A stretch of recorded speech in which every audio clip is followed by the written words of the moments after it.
Welcome to the program. Glenn, how are you, my friend?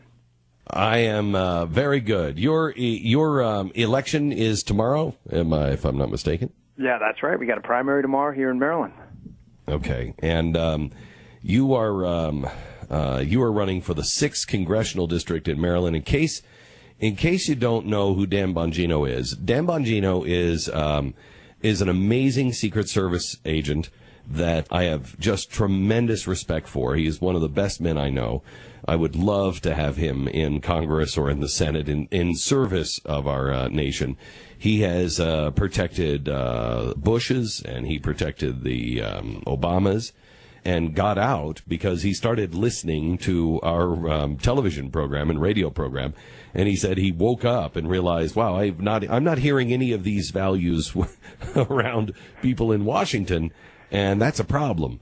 And went back to school and started studying von Mises and everything else, and now he is running for the 6th congressional district in Maryland and has put his heart, his soul, and really everything his family has up on the really on the auction block to be able to afford to be able to do this. And I think he's one of the guys that could go in and not lose his soul. So tell me, first of all, what your thoughts are on the border. What needs to happen? Well, thank you for those kind words, Glenn. You have an amazing memory, I must say. All the people you meet, that you know all these details about people who have somehow touched your life is really incredible. So thank you very much. I was astounded by that. The border. Listen, we're in a lot of trouble at the border. It's a sensitive issue for me. Obviously, my wife being a first-generation immigrant that did it the legal way, it's just chaos. And, Glenn, chaos is not compassion. You know, putting out a kind of tacit message that come here because I'm going to unconstitutionally implement some form of the DREAM Act, drop your children off at the border, drop your children off at the border, and somehow they'll get a pass, is not compassion. That's only liberal compassion where results don't matter. And ironically, Glenn, what you're seeing now is bipartisan outrage against this. The president's approval ratings on the issue are in the tank, but even here in Baltimore City, a bastion of democratic liberal values, folks in Baltimore City, they were going to open up a Social Security Administration facility to warehouse people, Glenn, to warehouse people in there, moving across the border illegally. And the Baltimore City residents said absolutely no way. The president has shown less than zero leadership on this, as he's done most issues recently, and it's showing in the polls. I don't know how people are not waking up to on the left. I think they are, and we're now starting to see, hey, some of us on the right and some of us on the left, we don't disagree on all that much. There are a few things like, again, Common Core that we actually agree on. We can disagree about an awful lot, but there's a few basic principles in regards to freedom and decency, honor, integrity that we do agree on. Glenn, you're right. And there are some. I read a book once that said about 20% of either wing, whether the right or the left, are just, they're not plastic. The fact they can't be molded. They're just, they so believe what they believe. No fact will pull them out of that. The odd thing I'm seeing now, though, is there are two different views of the world going forward. The media is just perpetrating this idea that liberalism is somehow for the greater good, the public good. But the irony here, Glenn, is it has nothing to do with the public good. It has everything to do with control, and people need to wake up to this. I mean, if it was really the public good, this blanket liberalism, this whatever it may be, public schools. Okay, well, why don't they send their kids there? They don't. I mean, you may not like Jimmy Carter, but at least he sent his kids to public schools to send a message, right? I mean, if you're going to implement bad policy, at least live by it yourself. The New York Times, they write an article about the pay equity problem while they pay their people less. I mean, Congress, they pass Obamacare, and then with the Grassley Amendment, they exempt themselves. I mean, the rich liberals I'm talking about, they avoid the same taxes that they decry. Look at the Clintons. They're in a real estate investment trust to avoid paying the taxes that they tell you, Glenn, you should pay because you're not paying your fair share. By the way, ignoring any charitable works or anything else. So I ask you, liberals listening, if it's the greater good, then why are you not good? Why are you not doing it? At least we live by our own credos, edicts, and we do it with a passion. So you are 70 miles from the Dave Bratt miracle. You're 70 miles across the border from where that happened in Virginia. Are you feeling the same thing happening in the 6th Congressional District in Maryland? You know, I am, Glenn, and I know a lot of candidates say that, and I understand. Everybody always, what do they say, victory is 1,000 fathers and, defeat's an orphan, right? But I have a pretty close attachment to this campaign. Zach Worrell, who was the manager, is a good friend of mine, was Dave Bratt's campaign manager.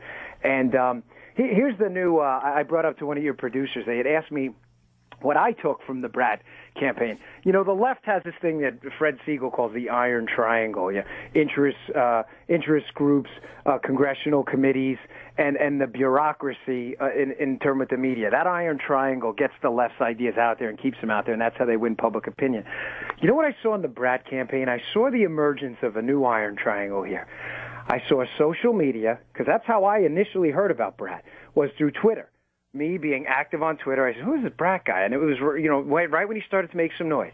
So social media being number one. This is for all candidates out there. Second, grassroots, real grassroots. Every campaign says we're a grassroots campaign, meaning you have to actually show up, Glenn. You can't fake showing up.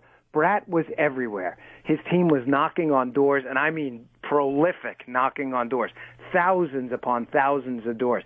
A strategy we've emulated from day one. We're on our probably 10,000th door already, easily. Face to face. You can't hate someone you look in the eyes. So social media, grassroots, and finally, directly related to you and your show, of course, talk radio.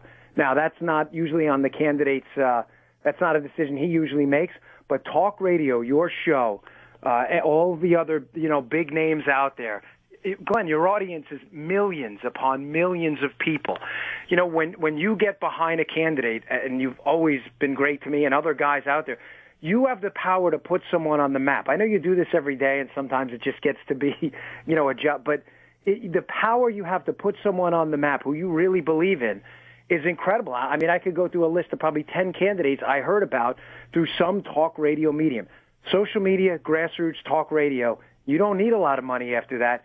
You can start to take out some of these establishment folks who sold out a long time ago. So what are your polls saying? Are there any polls? Yeah, we're in great shape. Right now, the highest we've ever had my opponent at is 52, which this far out is a pretty good sign because it's only me and him in the race. Now, that may sound bad to some, but there's a number that most of the insiders care about. It's called a hard reelect, meaning how many people are absolutely committed. They're hard on this to reelect this guy. If that number is anywhere close to 50, you're typically, as a challenger, you're typically in a lot of trouble. My guy's in the low 30s, meaning most of the people are just instinctively voting for a name they saw once before. And that number's going down and down and down as each new scandal breaks. The VA, Obamacare, Bergdahl, whatever it may be, that D label is really starting to hurt him because my district is not, it's a tough district, but it's a very winnable one. Based on any inside baseball metric, it's a very winnable district. So we're in good shape. Tell me about the latest in Iraq. What would you do?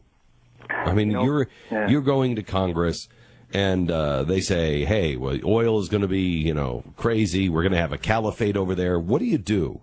How does Dan Bongino work this one out?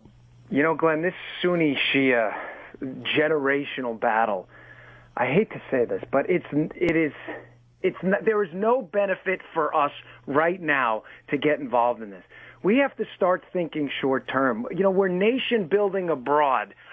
And we can't, right now we're struggling at home. I mean, our military's being hollowed out. Our economy's struggling. But anybody can complain. What do you do? When I was in the Secret Service traveling around, engaging in these massive security operations, there was only one thing I found that had a positive short-term and long-term benefit for us. And frankly, it wasn't boots on the ground all the time. It was joint training exercises with their military. It was some degree of intelligence sharing. It doesn't have to be a robust operation, even a smaller operation. And what it did is it's very difficult for those. And I spent a lot of time in the Middle East. The people who believe you're the great Satan, so to say. And I'm not saying all believe it. When people look you in the eye and they see who you really are, what Americans really are, and what they're really about, it's really hard to believe a lot of the propaganda.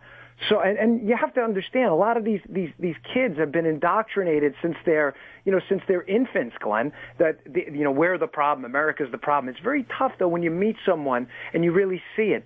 So I would say an intelligence footprint over there, a training footprint, but are we going to get involved? I mean, on one side, we're reinforcing the Iranian regime on the Shia side, and on the other side, we're reinforcing al-Qaeda. So the answer is, get out of it. I'm not sacrificing my daughter, your daughter, or anybody else's daughter for a sectarian war that we've shown no evidence of stopping throughout the generations. Dan Bongino, he is running tomorrow, the 6th Congressional District in Maryland. I love this guy and feel strongly that he is the kind of guy that we need to have in office. If you would like to know more about him, you can go to Bongino.com, Bongino.com. If you care to donate, you can do that as well. Maryland tomorrow, 6th Congressional District, and it is just over the border from where the Brat miracle happened. Let's hope for another miracle tomorrow. Dan, God bless and good luck. Thanks, Glenn. Always an honor to talk to you. Thank you so much. All right.